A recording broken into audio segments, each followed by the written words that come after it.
Aep kini dipojokkan habis-habisan di sidang PK terpidana kasus Vina. Nasib Aep Rudiansyah, saksi yang menyebut kasus Vina Cirebon adalah pembunuhan, kini semakin terpojok.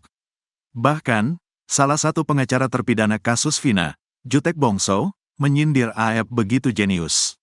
Sosok Aep sempat jadi sorotan karena jadi saksi mata yang mengaku melihat para pelaku yang kini jadi terpidana dalam kasus Vina Cirebon tersebut. Kini, nama Aep kembali santer terdengar bahkan sampai terpojok di lanjutan sidang PK6 terpidana kasus Vina Cirebon di Pengadilan Negeri Cirebon tersebut.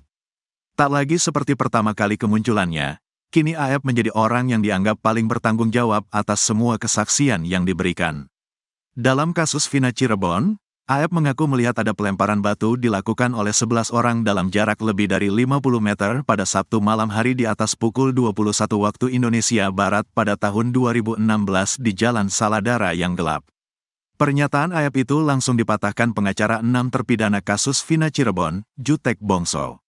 Jutek Bongso bahkan melontarkan kalimat satir yang menyebut jika Aep jenius dan memiliki penglihatan tajam.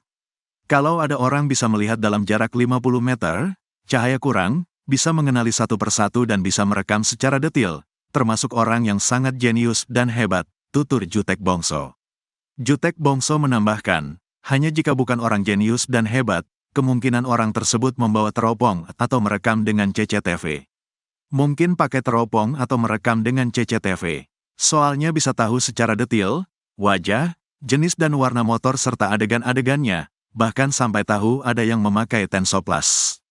Apalagi jumlah orangnya lebih dari 11 orang, tutur Jutek Bongso. Selain itu, kesaksian Aep juga akhirnya terbantahkan.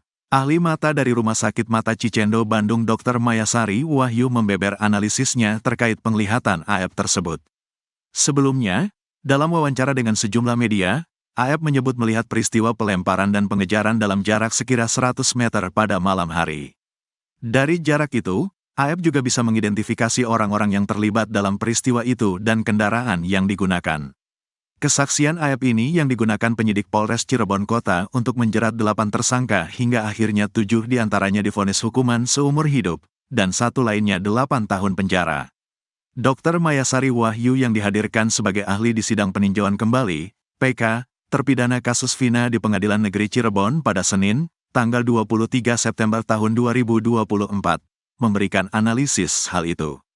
Kuasa hukum terpidana, Jutek Bongso awalnya menanyakan terkait kemungkinan mata bisa mengidentifikasi orang dalam jarak 100 meter atau lebih pada pukul 21 hingga pukul 22 waktu Indonesia Barat.